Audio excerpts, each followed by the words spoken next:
Rakhi channel cooking channel. நாங்கள் ரொம்ப நாளைக்கு அப்புறம் இன்னைக்கு வீடியோ போடுறோம். இன்னைக்கு நாங்கள் என்ன செய்ய போறோம்னா முருங்கைக்காய் வறுவல் செய்ய போறோம். அது என்னோட ஸ்டைலில் நான் செய்கிறேன். உங்களுக்கு பிடிச்சிருந்தா நீங்களும் செஞ்சு உங்கள் வீட்டில் பாருங்க, சாப்பிட்டு பாருங்க. ஆயில் பூ போட்டு கடுகு போட்டு தாளிக்கிறோம். ஆனால் எங்கள் ஊரில் வந்து மதுரகாளி அம்மனுக்கு காப்பு கட்டி இருக்கிறதுனால நாங்கள் கடுகு போட்டு தாளிக்க மாட்டோம். அதனால் நான் வந்து சோம்பு போட்டு தாளிக்கிறேன். அந்த கடுகோட காரம் வந்து சாமிக்கு ஏற்றுக்காது, அதனால் சோம்பு போட்டிருக்கேன். போட்டிருக்கேன் ஒரே ஒரு பெரிய சைஸ் பெரிய வெங்காயம் ஒன்று அரிஞ்சிருக்கேன்.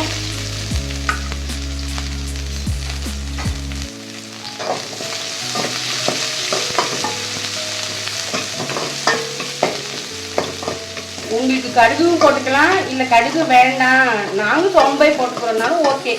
ஆனால் முருங்கைக்காய் டேஸ்டான முருங்கைக்காய் தான் நீங்கள் எப்படி செஞ்சாலுமே டேஸ்டாக இருக்கும். வெங்காயம் நல்லா பொன்னரமாக வணங்கிடுச்சு. அதுக்கப்புறமேட்டுக்கு 4 சைஸ் தக்காளி பழம் 2 போட்டிருக்கேன். நல்லா வணக்கிக்கோங்க. தக்காளி பழம் வணங்குறதுக்காக லைட்டாக உப்பு போடுறேன், தூள் உப்பு போடுறேன். அப்புறம் தக்காளி பழம் கொஞ்சம் நல்லா வணங்கிடும்.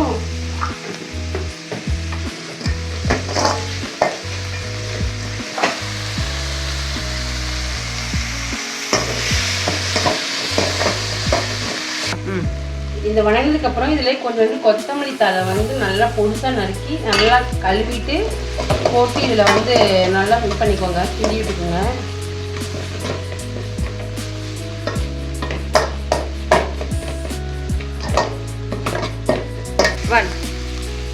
பாருங்க எல்லாம் நல்லா வணங்கிடுச்சு.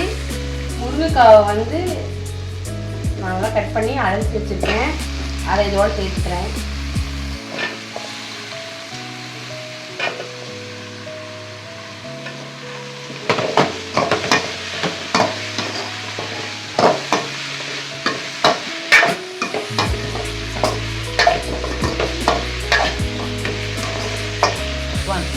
நார்மல் சைஸ் தேங்காய் மூடி ஒரு தேங்காயில் 1/2 மூடி நான் திருகி ஜாரில் போட்டிருக்கேன்.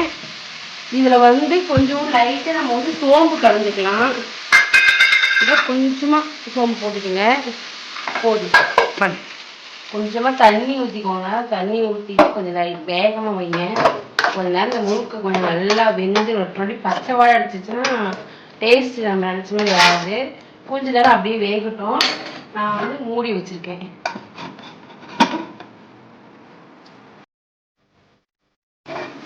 பாருங்க நல்லா கொதிச்சு ஓரளவுக்கு பாயில் நல்லா வெந்துடுச்சு பாருங்க. ஓகேவா? தேங்காய் அரைச்சி வச்சிருக்கேன். இப்போ நான் இதோட சேர்த்துக்கிறேன்.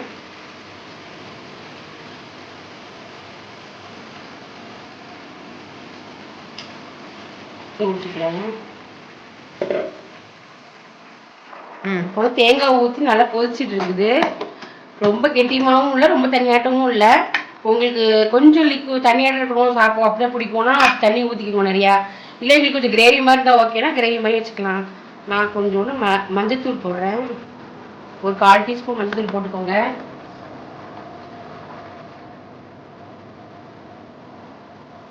மிளகாத்தூள் ஒரு 3/4 டீஸ்பூன் போட்டிருக்கேன்.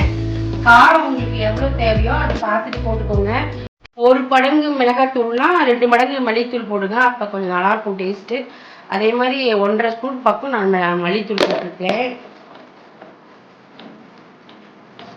மிளகாத்தூள் 3/4 ஸ்பூன், இது 1/2 ஸ்பூன். அப்போனா அதில் 2 மடங்கு இதை கரெக்டாக வந்துருச்சு. பார்த்தீங்களா? கொஞ்சம் கெட்டியமாக ஆகிடுச்சு. இல்லை இப்படி கெட்டியமாக இருக்கணும்னு நினச்சிங்கன்னா அப்படியே வச்சுக்கோங்க. இல்லாட்டி கொஞ்சம் தண்ணி ஊற்றிக்கிங்க. நான் கொஞ்சம் தண்ணி ஊற்ற போகிறேன்.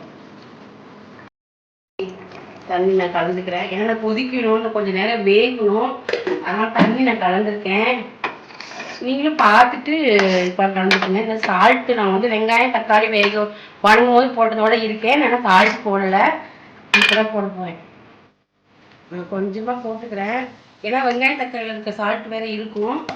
லாஸ்ட்டாக ஃப்ரீஸ் பண்ணி எல்லாம் முடிஞ்சிச்சுக்கும் போது கொஞ்சம் டேஸ்ட்டு பாருங்கள். டேஸ்ட்டு பார்த்துட்டு ஓகே அப்படின்னா விட்டுருங்க. இல்லை பத்தாத மாதிரி இருந்தால் கொஞ்சமாக உங்களுக்கு டேஸ்ட்டுக்கு ஏற்ற உப்பு போட்டுக்கோங்க. இல்லை நாங்கள் உப்பு கம்மியாக தான் சாப்பிடுவோம் அப்படின்னா அப்படியே விட்டுருங்க. ஓரளவுக்கு வந்துடுச்சு. இன்னும் கொஞ்சம் நேரம் கொதிக்கணும். சாப்பிடாதவங்க நிறைய பேர் இருப்பாங்க. விருது நாட்களில் நான்வெஜ்ஜு சாப்பிடாம இருக்க முடியாது, அந்த டேஸ்ட்டுக்காக யாராவது சாப்பிடணும்னு யோசிப்பாங்க. அப்படி யோசிக்கிறவங்க கொஞ்சம் லைட்டாக கரம் மசாலா தூள், கறி மசாலா தூள் போட்டுக்கிட்டிங்கன்னா இன்னும் கொஞ்சம் நல்லா டேஸ்ட்டு வாசமும் சூப்பராக இருக்கும். நான்வெஜ் சாப்பிட்ற எஃபெக்ட் ஓரளவுக்கு பாதிக்கு பாதி இருக்கும், நல்லாவும் இருக்கும். நீங்கள் செஞ்சு பாருங்கள், ட்ரை பண்ணி பாருங்கள். ஹாய், நான் இந்த கறி மசாலா தூள் தான் இப்போ நான் யூஸ் பண்ணியிருக்கேன். நீங்கள் இதே யூஸ் பண்ணணும்னு தெரியல, உங்களுக்கு என்ன மாதிரி போடணும்னு தோணுதோ அதை போட்டுக்க. கறி மசாலா தூள் யூஸ் பண்ணிக்கோங்க.